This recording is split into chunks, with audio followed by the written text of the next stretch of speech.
ശക്തി നിൻ്റെ മേൽ വരുമെന്ന് പറയുമ്പോൾ അമ്മ ആ നിമിഷം പരിശുദ്ധാത്മാവ് നിറയെ. ഒരു പക്ഷേ ബൈബിളിലെ ആദ്യ പെന്തക്കോസ്ത നടക്കുന്നത് അമ്മയുടെ ശിരസിലാണ്, മംഗളവാർത്ത സമയത്താണ്. നമ്മൾ അവിടുത്തെ മംഗളവാർത്തയിൽ നടന്ന പരിശുദ്ധാത്മാവിൻ്റെ ഇൻഡലിങ്ങിനെക്കുറിച്ച് അധികം സംസാരിക്കാതെ നമ്മൾ അപ്പോസ്തലന്മാർക്ക് നടന്ന പരിശുദ്ധാത്മാവിൻ്റെ ഇൻഡലിങ്ങിനെക്കുറിച്ചാണ് കൂടുതൽ സംസാരിക്കുന്നത്. അതിൻ്റെതായിട്ടുള്ള ചരിത്രപരമായ കാരണങ്ങളുണ്ട്, ഞാൻ അതിനെ ഒന്നും നിഷേധിക്കുന്നില്ല. പക്ഷേ ആദ്യം ഒരു വ്യക്തി പുതിയ നിയമത്തിലെ പരിശുദ്ധാത്മാവിനെ സ്വീകരിക്കുന്നത് അമ്മയാണ്. പക്ഷേ അമ്മ പരിശുദ്ധാത്മാവിനെ സ്വീകരിക്കുമ്പോഴേ അമ്മയുടെ പ്രതികരണം എന്താണെന്ന് നിങ്ങൾ ചിന്തിക്കണം. അങ്ങനെ പ്രതികരിക്കാൻ അപ്പോസ്തലന്മാർക്ക് കഴിഞ്ഞില്ല. പത്രോസ് മാത്രം വചനം പ്രഘോഷിച്ചത് നമ്മൾ മറച്ചു വെക്കുന്നില്ല. പക്ഷേ വളരെ സ്വകാര്യമായ ഒരു പ്രതികരണം അമ്മ നടത്തി. അവിടെ എന്താ അമ്മ പറഞ്ഞത്? Behold, the handmaid of the Lord, be it done to me according to thy word. പരിശുദ്ധാത്മാവെന്ന് പറയുമ്പോൾ അമ്മയുടെ മനസ്സിൽ പരിശുദ്ധാത്മാവ് നിറഞ്ഞിട്ട് അതിൻ്റെ പ്രാർത്ഥന എന്താണ് പറയണത്? ഇതാ കർത്താവിൻ്റെ ദാസി. പരിശുദ്ധാത്മാവെന്ന് പറയുമ്പോൾ ഒരു വ്യക്തി ദൈവത്തിൻ്റെ ദാസനാണ്, ദൈവത്തിൻ്റെ ദാസിയാണ്, ദൈവത്തിൻ്റെ മാത്രം ദാസനാണ്, ദാസിയാണെന്ന് പറയാത്ത വ്യക്തിക്ക് പരിശുദ്ധാത്മാവിനെ കൊണ്ട് പ്രയോജനപ്പെടത്തില്ല. പരിശുദ്ധാത്മാവ് കൊടുത്ത ജ്ഞാനപരത്തിലാണ് അമ്മ പറയണത്, behold the handmade of the Lord. തീർന്നില്ല. ഇതാ കർത്താവിൻ്റെ ദാസി എന്ന് പറയുമ്പോൾ എന്തിൻ്റെ ദാസിയാണ്? വചനത്തിൻ്റെ ദാസിയാണ്, ദൈവവചനത്തിൻ്റെ ദാസിയാണ്. എന്താണ്? അങ്ങ് പറഞ്ഞതുപോലെ എന്നിലെ നിറവേറട്ടെ. അതാണ്. അപ്പോൾ അങ്ങ് പറഞ്ഞത് എന്താണ്? വചനമല്ലേ. അമ്മയുടെ വായിൽ നിന്ന് എന്ത് വന്നാലും അത് ഉടമ്പടിയായിരിക്കും. ഇപ്പോൾ ഒരു സാക്ഷ്യം പറഞ്ഞു, ഞാൻ ഞെട്ടിപ്പോയി. അതിങ്ങനെ പുകുരു പോലെ ഇങ്ങനെ കേട്ടോണ്ടിരിക്കുന്ന ആൾക്കാർ 5 മണിക്കൂറിനുള്ളിൽ 7000 എന്താ അവർ പറഞ്ഞത്? അവർ ഹെഡ് നേഴ്സാണ്, സീനിയർ നേഴ്സ്. ഫ്ലൈറ്റിൽ വെച്ച് അവരെ പിടിച്ചു. എന്താ പിടിക്കാൻ കാരണം? അവരുടെ ബാഗിൽ വെടിയുണ്ട കണ്ടെത്തി. അയ്യോ, വെടിയുണ്ട കണ്ടെത്തിയ കൊച്ചുറാണി ചേച്ചി ഞെട്ടിപ്പോയി. അനൗൺസ്മെൻറ്റാണ് നടക്കുന്നത്. ഉടനെ റഷ് ചെയ്ത് അവിടുത്തെ ചെന്നപ്പോൾ പോലീസ് നിയമപരമായിട്ട് വിമാനത്തിൽ വെടിയുണ്ട, നിങ്ങൾ ചിന്തിച്ച് നോക്കി, നമ്മളാണെങ്കിൽ ഉരുകി ചത്തുപാടിരുന്നുണ്ട്. ഈ മനുഷ്യത്തെ ആ സമയത്ത് വിളിച്ചത് എൻ്റെ കൃപാസനം മാതാവേ എന്നാണ് വിളിച്ചത്. കേട്ടപ്പോൾ എനിക്ക് ഭയങ്കര ആഹ്ലാദം ഉണ്ടായി. എന്നുവെച്ചാൽ സ്വന്തം ബാഗിൽ വെടിയുണ്ട കണ്ട് വിമാനത്തിലാണ്, അല്ലാതെ ചായക്കട ഇരിക്കുമ്പോഴല്ലേ വിമാനത്തിലൊക്കെ വെടിയുണ്ട. നിയമം എന്താണ്? അപ്പത്തിനെ അറസ്റ്റ് ചെയ്ത് അകത്താക്കുക, അതാണ് നിയമം, രാജ്യത്തിൻ്റെ നിയമം. രണ്ടാമത്തെ എന്താണ്? 14 കൊല്ലം തടവാണ്. എൻ്റെ കൃപാസനം മാതാവേ, എൻ്റെ ദൈവത്തിലെ ഇന്ന് നിങ്ങൾക്ക് വിളിക്കാനൊരു അമ്മയുണ്ട്. ഞങ്ങളിവിടെ രോഗം പിടിച്ചും കഷ്ടപ്പെട്ടും ഉപവസിച്ചും പ്രാർത്ഥിച്ചും ഇവിടുത്തെ എല്ലാ സ്റ്റാഫുകളും ഒരുപോലെ ഒത്തിരി സഹിക്കുന്നുണ്ട്. നിങ്ങൾ ഓർക്കരുത് ഞങ്ങൾ ചിരിച്ചണിക്കണമെങ്കിലും ഞങ്ങൾ ദൈവം നൽകുന്ന സാഹചര്യങ്ങളോട് വളരെ സന്തോഷകരമായിട്ട് പ്രതികരിക്കുന്നുണ്ട്. പക്ഷേ ഇതിനെ പ്രതികരിക്കുമ്പോഴൊക്കെ ഉണ്ടാണ് എന്താണ്? ജനങ്ങൾക്ക് ആശ്രയിക്കാനൊരു നാമം. എല്ലാവരും അമ്മയെ തള്ളിപ്പറഞ്ഞൊരു കാലം ഉണ്ടായിരുന്നു ഇവിടെ. ഞാനൊക്കെ വളർന്നു വന്നൊരു കാലം 86 മുതലുള്ള കാലങ്ങളിൽ കാരിസ്മാറ്റിക് മേഖലയെപ്പോലും ഞാൻ അവരെ കുറ്റം പറയണില്ല. കാര്യം അവരുണ്ടാക്കി വെച്ചിട്ടുള്ള ഒരു വലിയ അഭിഷേക തലം, വലിയ ഉപവിയുടെ തലം, വലിയ മാധ്യമത്തിൻ്റെ സുവിശേഷ പ്രവർത്തനം, എത്രയോ ആയിരങ്ങളും കോടികളും കർത്താവിനെ അറിഞ്ഞത് കാരിസ്മാറ്റിക് പ്രസ്ഥാനം ശക്തി പ്രാപിച്ചപ്പോഴാണ്. പക്ഷേ ഇവരുടെ ആദ്യ തലമുറയിൽ അമ്മയെ നിഷേധിച്ചത് എനിക്ക് നേരിട്ടറിയാം. ഞാൻ കുട്ടിയുടെ പല ധ്യാനങ്ങളിലും കൊന്ത ചെല്ലാനും മതാനുവേണ്ടി തിരഞ്ഞെടുക്കാൻ പോലും സമ്മതിക്കാത്ത ധ്യാനഗുരുക്കന്മാർ ആദ്യകാലങ്ങളുണ്ടായിരുന്നു. എത്രയോ അവസാനം 90 കഴിഞ്ഞപ്പോൾ 90, 95, 96 ആയപ്പോഴാണ് പതുക്കെ സഭ ഈ വിഷയം നിരീക്ഷിച്ചിട്ടാണ് അവസാനം അമ്മയെക്കുറിച്ചൊക്കെ ഇവർ പറയാനും ഒരു ക്ലാസ് അമ്മയ്ക്ക് വേണ്ടി കൊടുക്കാനൊക്കെ പറ്റിയത്. നിങ്ങൾ പഴയ ചരിത്രം നോക്കിയാൽ മതി. പഴയ ധ്യാനഗുരുക്കന്മാർ ധ്യാനിപ്പിച്ചുകൊണ്ടിരുന്നത് യേശു ഏക രക്ഷകൻ എന്നുള്ള രീതിയിൽ മാത്രം സംസാരിച്ചുകൊണ്ടിരിക്കുകയാണ്. അത് ശാശ്വതമായ പ്രാമാണികമായ സത്യത്തെ ശക്തമായ രീതി പ്രഘോഷിച്ചുകൊണ്ട് തന്നെ പരിശുദ്ധ അമ്മയുടെ ഒരു സ്വർഗീയമായ ദൗത്യം സുവിശേഷത്തെ ഒളിപ്പിച്ച് ദൈവം വെച്ചിട്ടാണ് സഭയെ വളർത്തിയത്. അമ്മയുടെ 102 പ്രത്യക്ഷീകരണങ്ങൾ ഞങ്ങളിപ്പോൾ ഡിവൈൻ ടി വിയിൽ ഗുഡ്നസ് ടി വി ചെയ്യുന്ന മറിയം പ്രത്യക്ഷീകരണങ്ങൾ, നന്മ നിറഞ്ഞ മറിയം, അതുപോലെയുള്ള എല്ലാ ശുശ്രൂഷകളും നമ്മൾ എടുക്കുമ്പോഴേക്കും മനസ്സിലാകുന്നത് അമ്മ സഭയുടെ കൂടെ ജീവനോടെ കൈകോർത്ത് സഞ്ചരിക്കുകയാണ്. എന്തുകൊണ്ട് അമ്മയ്ക്ക് ഇത്രയും വിലയുണ്ടായി? ഇതെങ്ങനെ സംഭവിക്കുമെന്ന് അമ്മ സൗമ്യനസത്തോടെ ദൈവത്തോട് ചോദിക്കുമ്പോൾ ദൈവം പറഞ്ഞ ഉത്തരത്തിന് അമ്മ കൊടുത്ത മറുപടിയാണ്, പരിശുദ്ധാത്മാവ് നിൻ്റെ മേൽ വരും. അത്യുന്നതൻ്റെ ശക്തി, പിന്നെ വേറെ ഒരു ശക്തിക്കും അവിടെ ഒരു പ്രാബല്യവുമില്ല. ഹെറോദസിൻ്റെ ശക്തിക്കും പ്രാബല്യമില്ല, വേറെ ഒരു ശക്തിക്കും അവിടെ പ്രാബല്യമില്ല. അതിൻ്റെ ശക്തി നിൻ്റെ മേൽ ആവശ്യിക്കും.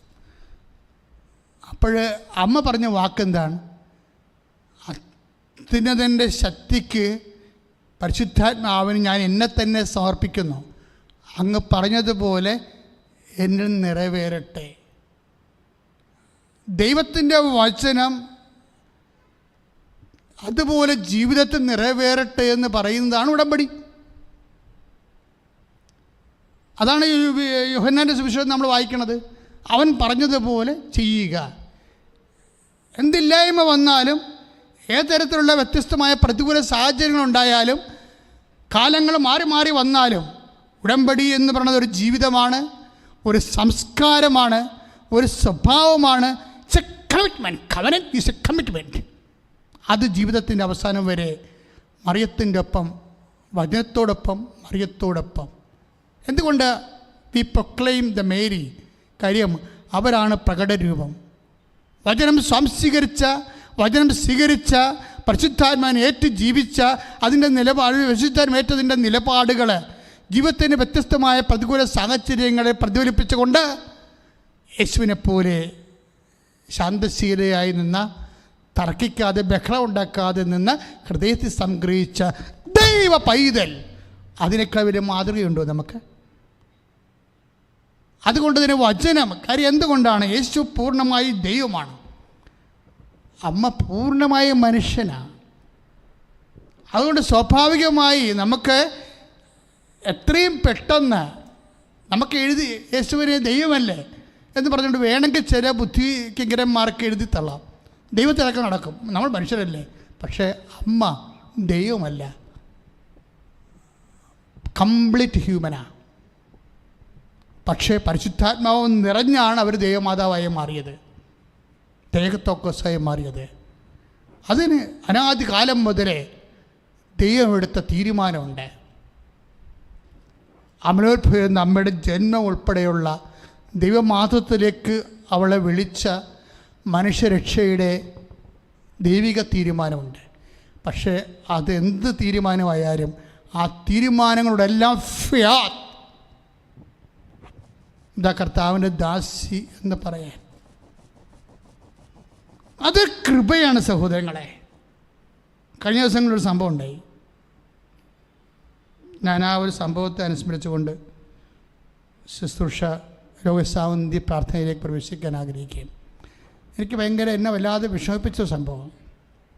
അപ്പോൾ ഞാൻ അടുത്താടെ നിൽക്കുകയും ഒരമ്മച്ചി വന്നു. ഞാൻ എവിടെ നിന്നാണ് വന്നതെന്ന് പറയണില്ല, അവിടെ ബന്ധുക്കളൊക്കെ അത് കേൾക്കുന്ന കാരണമാണ് പറയാത്തത്. അവിടെ ഭർത്താവിൻ്റെ മരണം ഒരു ദാരുണമായ മരണമാണ്. എന്താ മരണം വെച്ചാൽ അവർക്ക് ഭർത്താവിനെ അസുഖമായിട്ട് ആശുപത്രി കൊണ്ടുപോയി. കൊറോണയാണെന്നും പറഞ്ഞ് ഈ മനുഷ്യനെ അന്നത്തെ രീതിയിലുള്ള ക്വാറൻറ്റൈനിലേക്ക് മാറ്റി. ഇന്ന് ക്വാറൻറ്റൈനൊക്കെ ആൾക്കാർ വീട്ടിലാണ് എടുക്കുന്നത്. പക്ഷെ അന്നത്തെ ക്വാറൻറ്റൈൻ എന്ന് വെച്ച് കഴിഞ്ഞാൽ വീട്ടിൽ നിന്നും കൊണ്ടുപോയി, വീട്ടുകാർക്കും വേണ്ടാത്തൊരു കാലം ഉണ്ടായിരുന്നു.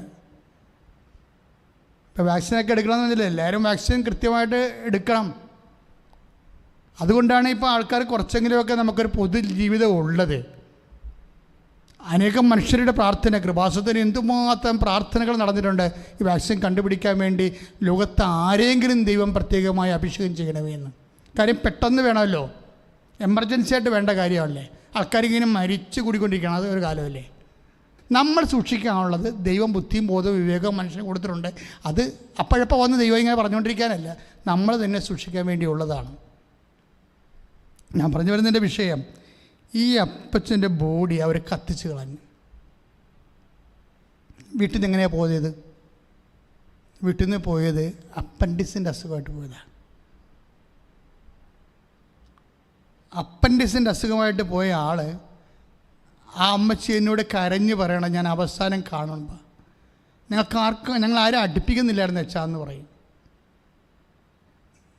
പക്ഷേ അപ്പൻഡിക്സിൻ്റെ അസുഖമായിട്ട് പോയത് ആളെ ശ്രദ്ധിക്കാതെ കൊറോണയാണെന്ന് പറഞ്ഞ് മാറ്റിയിട്ട് ഇന്നും അമ്മച്ചി വിശ്വസിക്കുന്നില്ല ആ മനുഷ്യന് കൊറോണ ഇല്ലായിരുന്നു.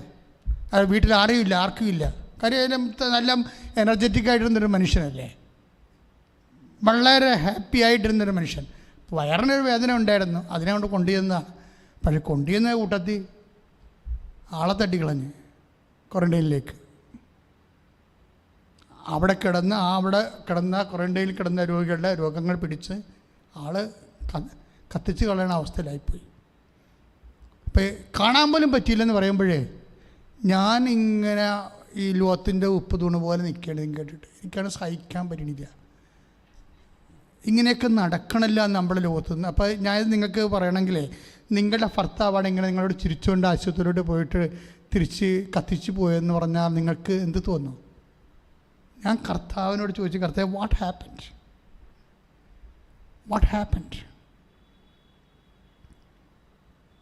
അമ്മ ഇതെങ്ങനെ സംഭവിക്കുമെന്ന് അമ്മ ചോദിച്ചത്. ഞാൻ ചോദിച്ചത് എങ്ങനെ സംഭവിച്ചോ എന്നാണ് ചോദിച്ചത്.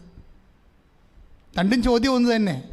ഞാൻ യേശുവിനോട് സ്നേഹത്തോടെ തന്നെയാണ് ചോദിച്ചത്. കാര്യം എന്താണെന്നറിയാം, ഇതുപോലെയുള്ള സങ്കടക്കാർ ഇനി വന്നാൽ ഞാൻ എന്ത് പറഞ്ഞു കൊടുക്കുമോ അവരോട്? എന്ത് പറഞ്ഞ് അവരെ ആശ്വസിപ്പിക്കുമോ? എനിക്കറിയാൻ പാടില്ല. അതുകൊണ്ട് ഞാൻ അവർ പോയി കഴിഞ്ഞപ്പോൾ തന്നെ കർത്താവിൻ്റെ ആൾത്താരെ കർത്താവിൻ്റെ കാര്യം കെട്ടിവിടും. ഞാൻ ജീസസ് വാട്ട് ഹാപ്പൻഡ് എന്ന് ചോദിച്ചിട്ട് ഞാൻ തിരിച്ചു വന്ന ആൾത്താരെ എന്ന് എൻ്റെ വചനം ഓപ്പൺ ചെയ്തപ്പോൾ എനിക്ക് കിട്ടിയ വചനമുണ്ട്. അത് ഗംഭീരമായൊരു വചനമാണ്. ഈ വചനത്തിലൂടെ എൻ്റെ മക്കളെ, നിങ്ങൾക്കൊരു 10-12 വയസ്സെങ്കിലും ആയെങ്കിൽ വചനത്തിലൂടെ കർത്താവ് സംസാരിക്കുന്ന വിഷയത്തിലേക്ക് നിങ്ങൾ പരിശീലനം നേടണം കേട്ടോ. കാര്യം എല്ലാവരോടും ദൈവം സംസാരിക്കും. നമ്മൾ ദൈവത്തിൻ്റെ വചനം, വിശുദ്ധി എന്ന് പറഞ്ഞാൽ എന്താണ്? ദൈവത്തിൻ്റെ വചനം പാലിച്ച് ജീവിക്കുന്നതാണ് വിശുദ്ധി എന്ന് പറയണത്. അല്ലാതെ നമുക്ക് വേറെ ഇങ്ങനെ അളന്നും തൂക്കിയും തരണ വിശുദ്ധിയില്ല. നമ്മുടെ വിശുദ്ധി എന്താണ്? കർത്താവിൻ്റെ വചനങ്ങൾ പാലിച്ചു പരിശുദ്ധാത്മാവിൻ്റെ വരപ്രസാദങ്ങളോടുള്ള ജീവിതത്തിലാണ് വിശുദ്ധി എന്ന് പറയണത്.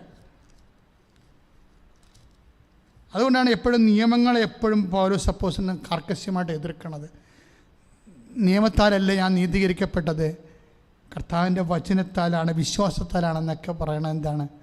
വിശ്വാസത്തിൻ്റെ വചനത്തിലാണ് നമ്മൾ വിശ്വസിക്കുന്നത്. അവിടെ നിന്നാണ് വിശുദ്ധി ഉണ്ടാകുന്നത്. അതുകൊണ്ട് പൗലോസ് അങ്ങനെ സംസാരിക്കും.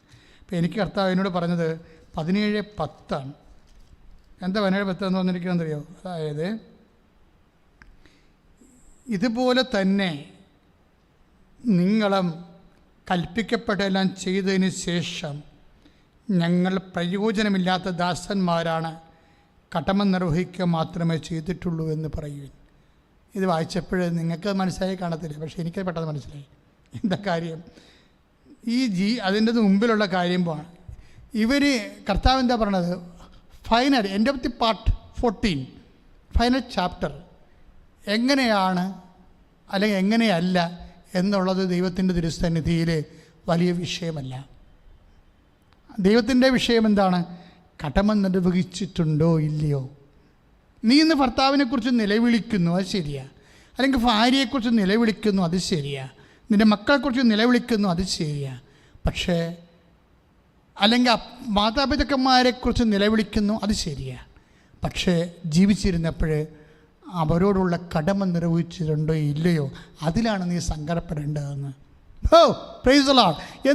അതായത് എനിക്ക് ഹിറ്റായത് എന്നുവെച്ചാൽ കർത്താവ് എന്നോടത് സംസാരിച്ചപ്പോഴേ, അതായത് അതെല്ലാവർക്കും വേണ്ടിയുള്ളൊരു വചനമാണ്.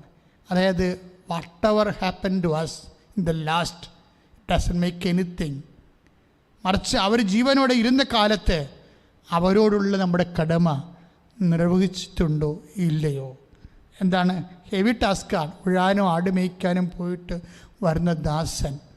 ഞാൻ എന്താ ഈ ദാസി എന്നൊക്കെ പറയാൻ കാര്യം, അമ്മ അങ്ങനെയായിരുന്നു. അതുകൊണ്ട് അമ്മയ്ക്ക് കംപ്ലൈൻ്റ് ഇല്ലായിരുന്നത്. അമ്മ തർക്കിക്കഴിഞ്ഞ കാര്യം അതായിരുന്നു.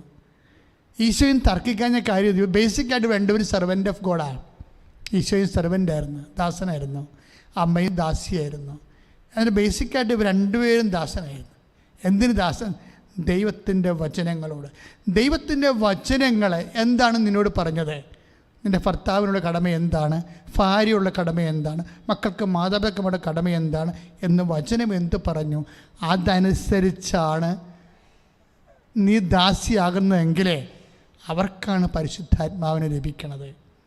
അപ്പോൾ പരിശുദ്ധാത്മാവ് ലഭിക്കാൻ നമ്മൾ പല തരത്തിലുള്ള പരിശുദ്ധാത്മാ അഭിഷേക ധ്യാനം, പലതരത്തിലുള്ള അഭിഷേക ധ്യാനങ്ങളുണ്ട്. പക്ഷേ ബേസിക്കായിട്ട് പരിശുദ്ധാത്മാവിനെ ലഭിച്ചത് ആർക്കാണ്? അമ്മയ്ക്കാണ്. അമ്മയ്ക്ക് എപ്പോഴാണ് പരിശുദ്ധാത്മാവ് ലഭിച്ചത്? Behold hand made of the Lord. അങ്ങ് പറഞ്ഞതുപോലെ, അങ്ങയുടെ വചനം പോലെ എന്നെക്കുറിച്ചുള്ള ദൈവത്തിൻ്റെ വചനം എന്നിൽ നിറവേറട്ടെ എന്ന് ജീവിതം കൊണ്ട് നമ്മൾ സാക്ഷ്യം വഹിക്കുമ്പോൾ ഇവിടെ റിസീവ് ഹോളി സ്പിരിറ്റ്. നമ്മൾ ആത്മാവിനെ നേടുന്നു.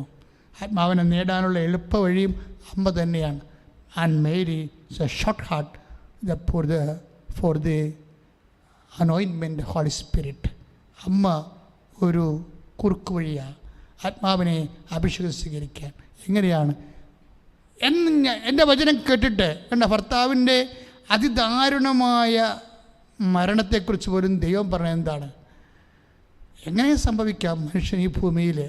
ഏത് രീതിയിലും അവസാനം, ഈശോയുടെ അവസാനം എന്താണെന്ന് നമുക്കറിയാമല്ലോ. അപ്പം അതൊന്നും അല്ല വിഷയം. അതിനേക്കാൾ വലിയ വിഷയമാണ് ജീവിച്ചിരിക്കുമ്പോൾ ദൈവത്തിൻ്റെ വചനം നീ പാലിച്ചോ ഇല്ലയോ?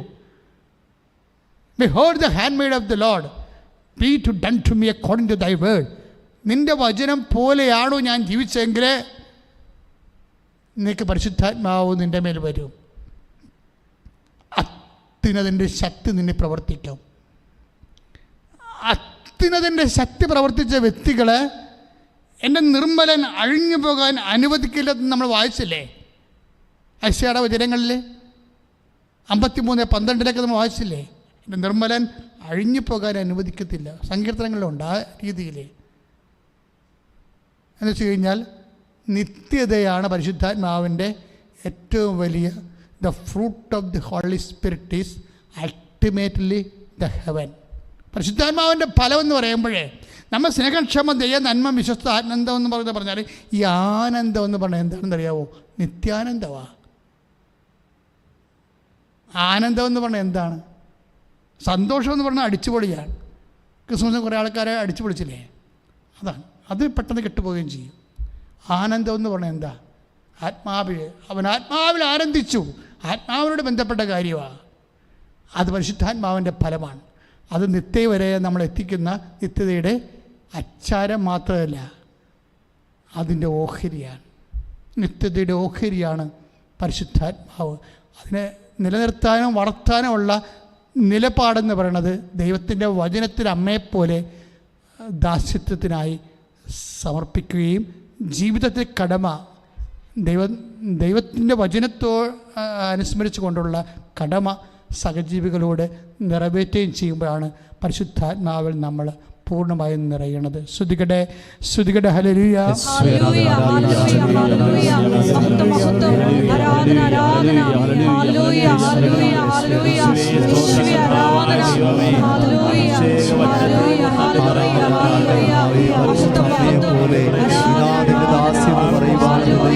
കർത്താവിന്റെ വചനത്തിന് കീഴ്പ്പെടുവാൻ, പരിശുദ്ധാത്മാവിനെ നേടുവാൻ, ഞങ്ങളെ തന്നെ ദൈവത്തിന് സമർപ്പിച്ച് ദൈവഹിതം മനസ്സിലാക്കി ശിരസ് നമിക്കുവാൻ കൃപയുണ്ടാകണമേ. ആരാധന സദയം തൊടേണേ സുഖമായി എന്റെ ഉള്ളം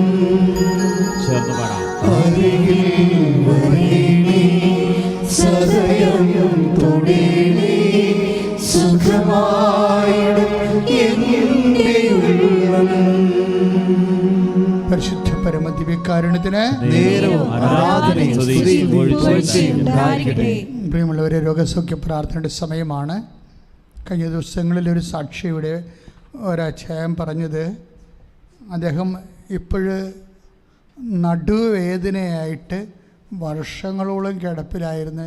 ജോലി ചെയ്യാൻ പറ്റാത്തൊരു മനുഷ്യൻ ഇപ്പോൾ 25 മീറ്റർ നീളവും വീതിയുമുള്ള നല്ല ആഴമുള്ള ഒരു വലിയ കുളം ഒറ്റക്ക് ഇടുക്കിയിൽ കുഴിച്ചെന്നാണ് പറഞ്ഞത്. എന്താ അദ്ദേഹത്തിന് സംഭവിച്ചത്? നടുവെട്ടി കിടന്ന മനുഷ്യൻ, നടുവിൻ്റെ ദ്രവിച്ച മനുഷ്യനെ ആരാധനയുടെ സമയത്ത് കർത്താവ് സ്പർശിച്ചു. അത് ഞാൻ തറയിൽ ആ സമയത്ത് ഈശോ വെളിപ്പെടുത്തിയത് പറഞ്ഞു. അങ്ങനെയാണ് ആ സെക്കൻഡിന് കറണ്ട് അടിക്കുന്ന പോലെ കർത്താവ് അയാളെ തൊട്ടു. അദ്ദേഹത്തിൻ്റെ സാക്ഷ്യം നിങ്ങൾ കണ്ടതാണ്. കൃപാസനത്തിലെ ഇപ്പോഴത്തെ സാക്ഷ്യങ്ങളൊക്കെ എല്ലാം നമുക്ക് ഈ കാലത്ത് ദൈവം നൽകിയ ഒരു വരദാനം പോലെയാണ്. നമുക്ക് പ്രതീക്ഷിക്കാനും പ്രത്യാശിക്കാനും ജീവിക്കാനും ഒത്തിരി സാധ്യതകൾ നൽകിക്കൊണ്ടാണ് ഉടമ്പടി ഓരോ ദിവസവും പുരോഗമിക്കുന്നത്. പക്ഷേ കുറച്ച് കഴിയുമ്പോൾ ഗവൺമെൻറ് ലോ കർശനമായിട്ട് നിങ്ങളിടക്ക് ഞങ്ങളുടെ അറിയിപ്പുകൾ നോക്കണം. കാര്യം ഒമിക്രോൺ ശക്തി പ്രാപിച്ച് ഗവൺമെൻറ് പ്രതിരോധത്തിലാകുകയാണെങ്കിൽ തീർച്ചയായിട്ടും സർക്കാരിനേക്കാൾ കർക്കശമായിട്ടായിരിക്കും നമ്മളിവിടെ ആൾക്കാരെ പ്രവേശിപ്പിക്കുന്നതും അതുപോലെ തന്നെ കൗൺസിലിങ്ങും അതുപോലെ തന്നെ. പക്ഷേ നിങ്ങൾക്ക് അറിയാം, കൃപാസനം എന്ന് പറയുന്നത് ഒരു അത്തറ ഒതുങ്ങുന്ന ശക്തിയല്ല. ഈ അത്താറയിലെ ശക്തിയാണ് കോണ്ടിനെൻ്റുകളിലേക്കും ഭൂഖണ്ഡങ്ങളിലേക്കും പോയിട്ട് വിദൂര സംവേദന സൗഖ്യം നൽകുന്നത്. അപ്പോൾ അതുകൊണ്ട് തന്നെ നിങ്ങൾ വിഷമം അനുഭവിക്കുന്ന സമയത്ത് ആരാധന പങ്കെടുത്തിരിക്കണം. ആരാധന അങ്ങ് കൂടണം, കൂടിയിട്ട് ഷെയർ ചെയ്യണം. ശരിക്കും ആൾക്കാർക്ക് സന്തോഷത്തോടെ ഷെയർ ചെയ്യണം. സക്രിയായും അമ്മയും തമ്മിലുള്ള വ്യത്യാസം എന്താണ്? കാരണം സൗമ്യത, സ്നേഹത്തോടെ, വിശ്വാസത്തോടെയാണ് അമ്മ പറയണത്. പക്ഷെ സക്കറിയ അങ്ങനെയല്ല, പൗരോഹിത്യ ഗർവോടുകൂടിയ പറയുക. കുറച്ച് റീസണും ബുദ്ധിയും ഒക്കെ കയറിപ്പോയി സക്കറിയയ്ക്ക്. പക്ഷെ മാലാഖ കുറച്ച് ചുട്ട മറുപടി കൊടുത്തു. എന്താ പറഞ്ഞത്? ആ പുരോഹിതൻ അത്താഴം എന്നിട്ട് ഒരാൾക്ക് അറിയാൻ പാടില്ല ഇവിടെ നിൽക്കണമെന്ന്. പക്ഷെ മാലാഖ പറഞ്ഞു, ഞാൻ ദൈവദരിസ്ഥാനത്തിലെ ഗബ്രിയേലാണെന്ന്. വ്യത്യാസം, ഈ വ്യത്യാസം ലോകത്തിൻ്റെ അവസാനം വരെ തുടരും. ദൈവവചനത്തോട് അഡിഹറൻസ്, ദാസിയെപ്പോലെ ദാസനെപ്പോലെ അഡിഹറൻസ് ചെയ്യാൻ ആരെങ്കിലും ഉണ്ടെങ്കിൽ അമ്മയാണ് അവർക്ക് ആവേശം. നമ്മുടെ ആധ്യാത്മികതയിലെ ആവേശം അമ്മയാണ്. ഈശോയെ അനുഗമിച്ച ആദ്യത്തെ ആൾ, ഈശോയെ നൽകിയ ആൾ, ഈശോയെ ലോകത്തിന് കൊടുത്തയാൾ, അതാണ് ഉടമ്പടി. അതുകൊണ്ട് ഉടമ്പടിയെ നിങ്ങൾ മുറുകെ പിടിച്ചുകൊണ്ട് പ്രാർത്ഥിച്ച് മുന്നോട്ട് കയറുക. ഇപ്പോഴച്ഛൻ പ്രാർത്ഥിക്കാൻ പോവുകയാണ്. ലോകാന്തരങ്ങളിലുള്ള എല്ലാവർക്കും വേണ്ടി പ്രാർത്ഥിക്കാൻ പോവുകയാണ്. എന്നെ ഒരു ആളായിട്ട് പോലും നിങ്ങൾ കരുതേണ്ട കാര്യമില്ല. കർത്താവിന് വേണ്ടി ഒരു നാക്ക് ഉപയോഗിക്കണം, അത്രയേ ഉള്ളൂ. അല്ല, അച്ഛൻ പ്രാർത്ഥിച്ചു, എനിക്ക് സൗഖ്യം കിട്ടി, ഞാൻ അങ്ങനെ ഒന്നും സാക്ഷ്യം പറയേണ്ട പോലും കാര്യമില്ല. കാര്യം എന്താണ്? പ്രവർത്തിക്കുന്നതെല്ലാം പരിശുദ്ധാത്മാവ് അമ്മയുടെ മധ്യസ്ഥമാണ്. അമ്മയുടെ മധ്യസ്ഥത്തിൽ ഈശോയാണ് പ്രവർത്തിക്കുന്നത്. അപ്പം അതുകൊണ്ട് തന്നെ നിങ്ങൾ നെഞ്ചിൽ കൈവെക്കുക. ശ്വാസകോശ രോഗികൾ ശ്വാസകോശത്തിൽ കൈവെക്കുക, ഉദര രോഗികൾ ഉദരത്തിൽ കൈവെക്കുക, നടുവേദനയുള്ളവരും കിഡ്നി വേദനയുള്ളവരും പുറകിൽ കൈവെക്കുക. ഇതൊക്കെ ഇങ്ങനെ കൈവെക്കുക എന്ന് പറയുന്നത് എന്നോട് അമ്മ പറഞ്ഞു തന്നതാണ്. എബ്രാഹത്തിനൊക്കെ വെച്ചപ്പോൾ എബ്രാഹാം പുർത്തിനെ കൊണ്ട് കൈവെപ്പിച്ചിട്ടാണ്. അത് ഉടമ്പടിയുടെ തന്നെ വേറൊരു അനുഷ്ഠാന രൂപമാണ് കൈവെപ്പ് പ്രാർത്ഥന. അത് തലയിൽ മാത്രമല്ല, ശരീരത്തിൻ്റെ ഏത് വശങ്ങളിലും നിങ്ങൾ വിഷമം അനുഭവിക്കുന്ന മേഖലയിലെല്ലാം നിങ്ങൾക്ക് കൈവെക്കാം. അത് എന്ത് മേഖലയായാലും, പാസ്പോർട്ടായാലും വിസ ആയാലും കൃപാസനം അറിയാമല്ലോ, എല്ലാം ദൈവത്തിന് സമർപ്പിച്ചാണ് തരുന്നത്. എല്ലാം വെഞ്ചരിക്കും. എന്തെങ്കിലും നിങ്ങൾക്ക് തന്നിട്ടുണ്ടെങ്കിൽ അത് കർത്താവ് പരിശുദ്ധയുടെ മധ്യസ്ഥത്തിൽ ഈശോ കേൾപ്പിച്ചിട്ടാണ് തിരിച്ചു തരുന്നത്. കൃപാസനം പത്രം പ്രത്യേകിച്ച്. അപ്പം അതുകൊണ്ട് എൻ്റെ സഹോദരങ്ങൾ വളരെ കൃത്യമായ രീതിയിൽ പ്രാർത്ഥിച്ച് നിങ്ങളുടെ ശാരീരിക മേഖലകളെല്ലാം, വേദനിക്കുന്ന സ്ഥലങ്ങളെല്ലാം ഇപ്പോൾ കൈവെക്കുക. പരിശുദ്ധമ്മ നമുക്ക് വേണ്ടി ജീവനോടെ ജ്വലിച്ചു എന്നുകൊണ്ട് ഇപ്പോൾ മധ്യസ്ഥം വഹിക്കുക. ഈശോ കതിരവനെപ്പോലെ 10,000 കതിര് ചിന്തി നമ്മളെ അനുഗ്രഹിക്കുന്ന വലിയ അഭിഷേക സമയമാണ്. കർത്താവേ, നിൻ്റെ നാമത്തിൽ ഞാൻ മോശയെപ്പോലെ കൈ ഉയർത്തുന്നു. കർത്താവേ, നിൻ്റെ നാമത്തിൽ ഞാൻ ജോഷുവയെപ്പോലെ കൈ ഉയർത്തുന്നു. കർത്താവേ, നിൻ്റെ നാമത്തിൽ അപ്പോസ്തലന്മാരെപ്പോലെ കൈ ഉയർത്തുന്നു. കർത്താവേ, അനേകം മക്കൾ നിൻ്റെ നാമത്തിൽ വിശ്വസിക്കുന്നു. കർത്താവേ, അനേകം മക്കൾ ഇപ്പോഴും നിൻ്റെ നാമത്തിൽ വിശ്വസിച്ചുകൊണ്ട് അവരുടെ ശരീരത്തിൻ്റെ വ്യത്യസ്തമായ ഇടങ്ങളിൽ കൈവച്ചിരിക്കുന്നു. കർത്താവെ, കിടന്നുകൊണ്ട് പ്രാർത്ഥിക്കുന്നുണ്ട്. കർത്താവ് ഇപ്പോഴേ കിടന്നുകൊണ്ട് പ്രാർത്ഥിക്കുന്നുണ്ട്. കർത്താവ് ഇപ്പോൾ ഷുഗർ രോഗികളുണ്ട്. കർത്താവ് പ്രാർത്ഥിക്കുന്നവരെ മൂത്രം പോകാത്തവരുണ്ട് കർത്താവ്, മൂത്രം കട്ടിയായി പോകുന്നവർ, മൂത്രം മഞ്ഞയായി പോകുന്നവരുണ്ട് ഈശോയെ. അവരെല്ലാം സ്പർശിക്കുന്നത് പ്രവർത്തിക്കുന്നു ഈശോയെ. കർത്താവെ, മുടി കൊഴിയുന്നവരെ, ശരീരത്തിലെ കർത്താവ് വ്യത്യസ്തമായ പാടുകൾ വരുന്നവരെ, കുരുക്കൾ വരുന്നവരെ, കഴിക്കുന്ന മരുന്നിൻ്റെ റിയാക്ഷൻസ് ഉണ്ടാകുന്നവർ പ്രാർത്ഥിക്കുന്നുണ്ട് ഈശോയെ. ചെറിയ ഗർഭപാത്രമുള്ളവർ, കുഞ്ഞ് ഗർഭപാത്രമുള്ളവരെ, അത് കാരണം മക്കൾ ഉണ്ടാവാത്തവർ അടിവരെ കൈവച്ചുകൊണ്ട് പ്രാർത്ഥിക്കുന്നുണ്ട് ഈശോയെ. ബലൂണിനെ പോലെ അത് വീർപ്പിക്കണമെന്ന് പ്രാർത്ഥിക്കുന്നു ഈശോയെ. അതിലേക്ക് കുഞ്ഞുങ്ങളെ അങ്ങ് നിക്ഷേപിച്ചു കൊടുക്കണം പ്രാർത്ഥിക്കുന്നു കർത്താവ്. യേശു ക്രിസ്തുവേ, നിന്റെ ഉന്നതമായ നാമത്തിന് സ്വത്രം ചെയ്യുന്ന കർത്താവെ. ഈശോയെ അങ്ങയുടെ തിരുസന്നിധി കർത്താവെ, ഈശോയെ പ്രണയബദ്ധരായി പോയ മനുഷ്യരുണ്ട് ഈശോയെ. ദൈവത്തിൽ നിരക്കാത്ത ബന്ധം ഭാവിയിലത് വിശ്വാസ തകർച്ചയ്ക്ക് കാരണമാകുമെങ്കിൽ യേശുവിൻ്റെ നാമത്തെ ബന്ധിക്കപ്പെടട്ടെ കർത്താവെ. യേശുവിൻ്റെ കർത്താവെ, ഈ ജീവിതം കൊണ്ട് കർത്താവെ, ഈ ജീവിതത്തിന് വേണ്ടി മാത്രമല്ല കർത്താവെ ഞങ്ങൾ അങ്ങനെ ആശ്രയിച്ചിരിക്കുന്നത്, നിത്യത വരെ അങ്ങയുടെ കൂടെ സഞ്ചരിക്കാൻ, അങ്ങയ്ക്ക് വേണ്ടി ജീവിക്കുവാൻ കർത്താവെ. ലോകത്തിലെ പാപത്തിൽ നിന്നും കർത്താവെ, മറ്റു പലതരത്തിലുള്ള ബന്ധനങ്ങളിൽ നിന്ന് കർത്താവ് അകപ്പെട്ടു പോയവര്, കുരുക്കകപ്പെട്ടിരുന്ന യേശു ഉന്നതമായ നാമത്തിൽ കുരുക്കുകൾ വെട്ടിമുറിക്കപ്പെട്ട് പ്രാർത്ഥിക്കുന്നു ഈശോയെ. മദ്യപാനാസക്തികള്, ലഹരിയുടെ ആസക്തികള്, ജീവിതത്തിന് മറ്റു തരത്തിലുള്ള ആസക്തികളിൽ നിന്ന് കർത്താവെ അങ്ങയുടെ വിശുദ്ധമായ രക്തം തളിക്കണമെന്ന് പ്രാർത്ഥിക്കുന്നു ഈശോയെ. തളിക്കണമെന്ന് പ്രാർത്ഥിക്കുന്നു. തുറക്കപ്പെട്ടിട്ട് പറഞ്ഞ കർത്താവെ, ചേട്ടനെ ചെവി തുറന്ന പോലെ കർത്താവ്, ശരീരത്തിന്റെ ഓരോ കുരുക്കുകൾ, കെട്ടുകള്, യേശു ക്രിസ്തു ഉന്നതമായ എത്ര മാരക രോഗങ്ങൾ, തീരാവ്യാധികള്, ക്യാൻസർ രോഗങ്ങൾ കർത്താവ്, ഇന്ന് ക്യാൻസർ 4ാം സ്റ്റേജ് കർത്താവെ, യേശു ക്രിസ്തുവിന്റെ ഉന്നതമായ നാമത്തെ പ്രാർത്ഥിച്ചപ്പോൾ സൗഖ്യപ്പെട്ട കർത്താവെ, അവർ വിശ്വാസം സ്വീകരിച്ചത് കർത്താവെ ഞങ്ങൾ സാക്ഷ്യമെന്ന് കർത്താവെ. അതുപോലെ അനേകം മക്കൾ കർത്താവ് തീ പാർന്ന പോലെ യേശു ക്രിസ്തുവിന്റെ വിശുദ്ധ രക്തം കർത്താവെ അവരിലേക്ക് തളിക്കപ്പെടാൻ പ്രാർത്ഥിക്കുന്നു. യേശുവിന്റെ അഗ്നി കർത്താവെ, പരിശുദ്ധാത്മാവിന്റെ അഗ്നി കർത്താവെ മക്കളിലേക്ക് കർത്താവെ അഭിഷേകം പ്രാർത്ഥിക്കുന്നു. അസ്ഥികളിൽ ഉണ്ടാകുന്ന രോഗങ്ങള്, പേശികളുണ്ടാകുന്ന രോഗങ്ങള് കർത്താവ്, പേശികളുണ്ടാകുന്ന രോഗങ്ങള്, കർത്താവ് കോവിഡ് ബാധിച്ച് കിടക്കുന്നവരെ, ഒമിക്രോൺ ബാധിച്ച് കിടക്കുന്നവരെ കർത്താവ്, വ്യത്യസ്തമായ രോഗങ്ങളെ കർത്താവെ, ശാരീരിക പീഡ അനുഭവിക്കുന്നവരെ, ക്യാൻസർ രോഗികള്, പ്രഷർ രോഗികള്, ഷുഗർ രോഗികളെ, വിട്ടുമാറാ തലവേദന ഉള്ളവരെ, തൊണ്ടവേദന ഉള്ളവരെ, തൊണ്ടയ്ക്ക് അസുഖമുള്ളവരെ കർത്താവെ, കർത്താവ് ശരീരത്തിന്റെ ഓരോ വിഷയങ്ങൾ കർത്താവെ വേദനപ്പെടുന്ന, ജോലിക്ക് പോകാൻ പറ്റാത്തവരെ, ജോലി ചെയ്യാൻ പറ്റാത്തവരെ യേശുക്രിസ്തുവിന്റെ നാമത്തിൽ സഭയുടെ അധികാരത്തിൽ കുരിശിന്റെ അടയാള ദൈവശക്തിയാൽ അവരുടെ വിഷമതകളെ യേശു നാമത്തിൽ മാറിപ്പോട്ട് പ്രാർത്ഥിക്കുന്നു. ശ്രുതികട്ടെ.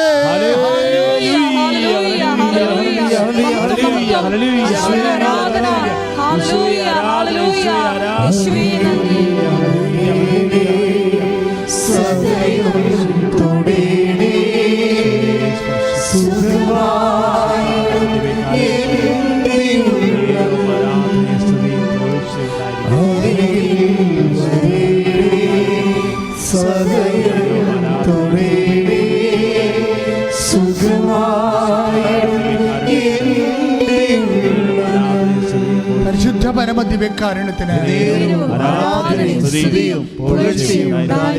എന്റെ കർത്താവായ യേശുമിശിഹായേ, നിന്റെ ഉന്നതമായ നാമത്തിന് സ്വസ്ത്രം ചെയ്ത് കർത്താവേ, അങ്ങേ ആശ്രയിച്ചുകൊണ്ടിരിക്കുന്നവരെ കർത്താവ്, പ്രാഥമികമായി അങ്ങേ അറിഞ്ഞതിന് ശേഷം കർത്താവെ അങ്ങനെ വളരെ ആഗ്രഹിക്കുന്നവർക്കെല്ലാം കർത്താവെ അങ്ങ് വചനം കർത്താവെ എഴുന്നള്ളിച്ച് നൽകണമെന്ന് പ്രാർത്ഥിക്കുന്നു കർത്താവെ.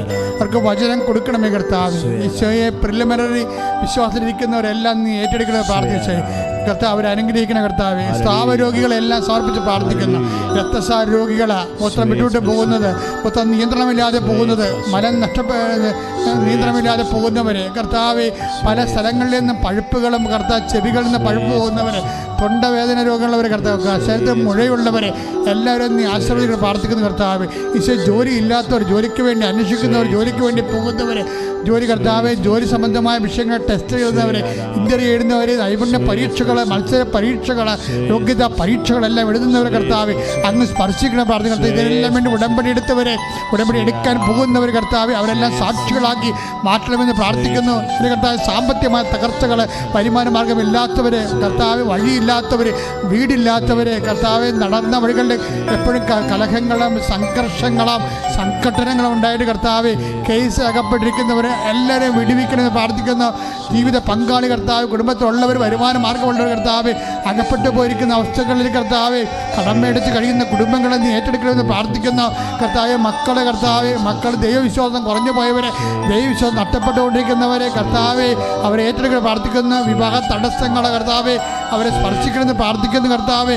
എൻ്റെ കർത്താവിൻ്റെ ഉന്നതമായ നാമത്തിൽ സഭയുടെ അധികാരത്തിൽ കുറിച്ചിൻ്റെ അടയാളത്തിൽ മാർഗ ജീവിത ദുരിതങ്ങൾ തടസ്സങ്ങൾ യേശുവിന്റെ ഉന്നതമായ നാമത്തിൽ മാറിപ്പോകട്ടെ. ശ്രുതികട്ടെ. ഹരേ ഹല്ലേലൂയ ഹല്ലേലൂയ ഹല്ലേലൂയ ഹല്ലേലൂയ